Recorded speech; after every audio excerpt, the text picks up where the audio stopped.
Bienvenue Europe. Hi, Mitchell Trench calling. Welcome to today's D.E.R, where we look at my predictions, and we're looking at today my 17th favourite for Eurovision Song Contest 2013 Malmö, Sweden. Remember, 39th favourite is my least favourite. First is the one I want to win this year. And we're looking at the United Kingdom. Now, where do we start with the United Kingdom? Okay. Believe in me, yeah. Believe in me, yeah. Believe in the way I look at you and stand beside you, the way I speak the truth.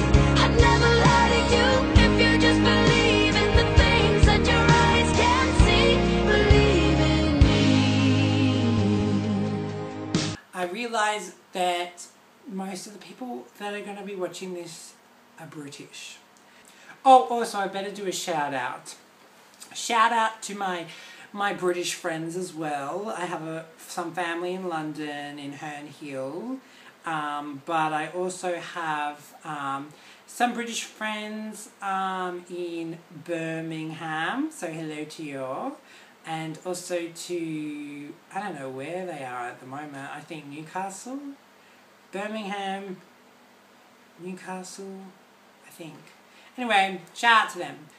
And it really interests me, there's so much hype over the UK's entry this year. Most of the hype is from the UK, from places like the BBC. I know they want to do well, and I know the BBC kind of financially controls everything, so I think what they really want to do is, I guess, create enough hype. I guess it's their way of creating exposure, and by people looking up on YouTube and seeing, you know, media hype about it in the UK and rave reviews and so have you. Anyway. So obviously, I think everyone now knows that the representative for UK is the legendary Bonnie Tyler. And I love Bonnie Tyler. I mean, turn around, bright ass. My friend and I, we used to work, when I was in high school and college, I used to work just a casual job, and my friend and I, Alex and I, used to just go, turn around, like at work. Bright as. But I mean, she's amazing. Total Eclipse of the Heart. This song was written for her album Rocks and Honey. It was recorded in Tennessee in America. Bonnie Tyler isn't Bonnie Tyler of the 1970s, 80s, 90s. Do you know what I mean? Do you know what I mean? Like, I mean, the Bonnie Tyler sound is not as wholesome as it once was. But I mean, she's 61. So it's expected. So having said that, maybe competing for Eurovision wasn't such a great thing. I'm trying to not be, I know I'm going to get a shower of insults here, so be it. But anyway, let's say who the song was written by, because first and foremost it's a songwriting contest and we're talking about the song, not Bonnie Tyler really. So it's written by Desmond Child, Lauren Christie, Christopher Braid. And the song is in English. Let's have a listen and review. Remember, United Kingdom, regardless, is in the Big Six, meaning because they're one of the biggest financial supporters of Eurovision, they automatically make the final regardless of people's perception. So they're going to be in that final. And I mean, okay, I'll guide you through it. Let's have a listen and a review. So, when this started, I was like, oh, Bonnie Tyler, what have you done? Like, this song is and I mean, she's dressed in leather, is it? She's dressed in leather, she's got a haircut, like she's got an image like she's a 16-year-old just breaking out into the industry. And I mean, you don't have to look 61, I get that. I mean, look at Mariah Carey, I mean, but her image is kind of like, you know, showing age but showing, look, I'm still young looking. Bonnie Tyler's trying to look like, no, I'm 16, not 61. You've got the numbers back to front. And if you listen to her voice, like, believe in me. Like, it's just a kind of aging sound. And it's kind of, I haven't heard her sing live yet, and she's going to be singing live, but the recorded version is, like, it's very synthesized. You can hear it synthesized. Just condensed and mixed, you know. It sounds very mixed, so that's why I'm interested and curious to hear the song. Having said that, I had this a lot lower of a ranking. I think I had it like as my 20th favourite for quite a while. And I'd listen to this song, listen, walk around the streets listening when it would come up on my iPod. And then I realised, hey, this chorus is extremely catchy. And then I'm like, this is a songwriting competition. These songwriters deserve a higher ranking. I like this song better after hearing it a whole bunch of times. I mean, I've heard it like 50 times now on my iPod. And the chorus is incredible. I mean, I sing along the chorus. I'm at my computer at night time going, believe in the way I look at you and stand beside you. I mean, it's a really good chorus. I mean, it's written by some of the best writers. I mean, Desmond Child isn't new to this thing. So it's what happens when you have money. But I mean, United Kingdom have tried so many attempts to do well. The United Kingdom is still one of the most successful countries of Eurovision in history. However, like France, their success hasn't been very recent at all. And I mean, they've had a few nil point moments. I honestly think their best time was Jade Ewan. It was incredible. It's My Time, one of the best Eurovision songs of all time. And it came 5th, which was brilliant for United Kingdom, considering the terrible results.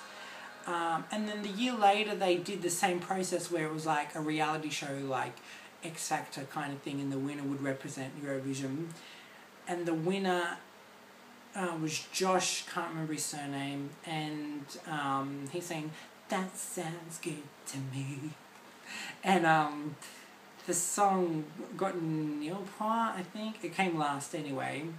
And then so since then UK just kind of abandoned that idea. Like, well, obviously it's a terrible idea. It's like, well, not obviously. Obviously the year before you did one of the best results you've had in like 8 years. So just because you have one bad experience doesn't mean you need to abandon the idea. I mean, it was a brilliant process.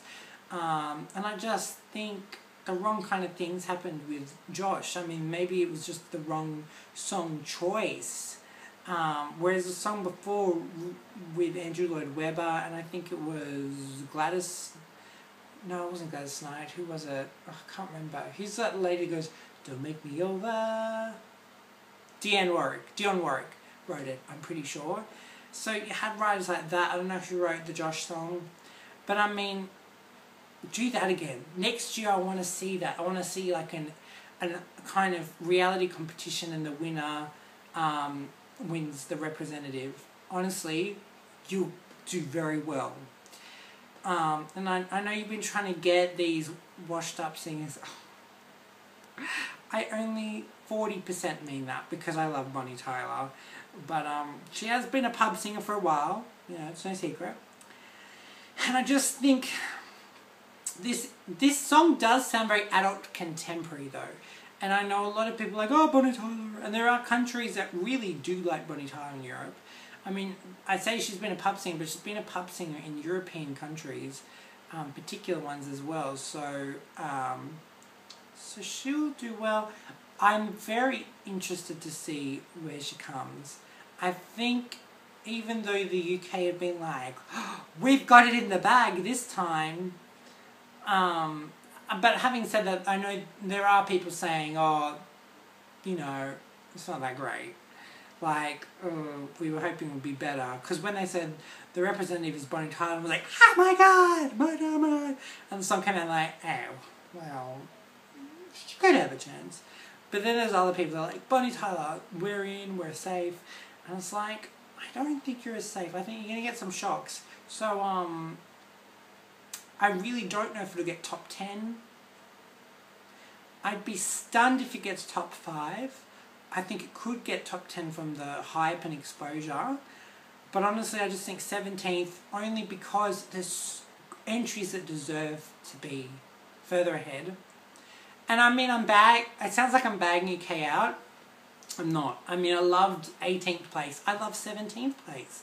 This is a really good song. I mean, it's so catchy. It's a brilliant song.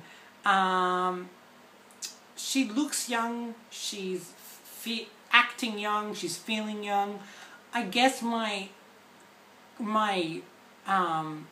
advice, because she needs my advice, obviously, you know, do you know who I am? And my advice would be to sing young. And I don't think that's really it's like a thing. It'd be like to say grow a third hand. Like, I don't know, I just don't think she's at that age anymore where, you know, she's like, she's older than some of the participants in Russia's entry last year.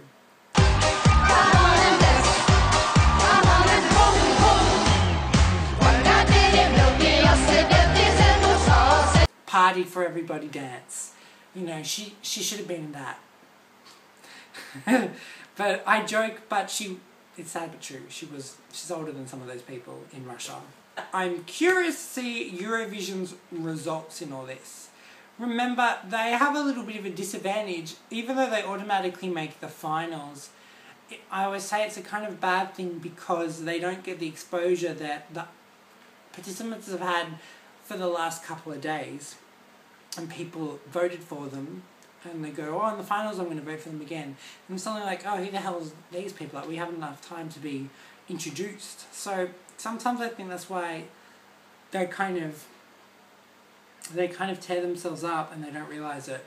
Anyway, long ramble there, but thank you for watching. I'd love to know your comments as well.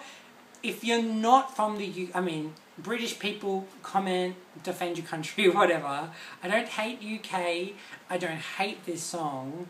I don't like this song. I really love this song. So I'm just kind of saying why people might be like, why isn't it in your top 5? I'm like, well, this is why it's not in my top 5.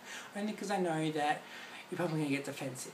So comments below. If you're not from the UK or Ireland, because Irish people probably have the same kind of response. If you're someone from, say, the Balkans, or someone from, say, Armenia, you know, I would love to know, what do you think of this song? Do you really love it? Do you just kind of like it, like in the place where I have it, like in the kind of just around top 15, 16, 17 area? Or do you hate it or just dislike it, you know? I'd love to know what other people are thinking as well. Anyway, remember you can subscribe to my channel for more D.E.Rs.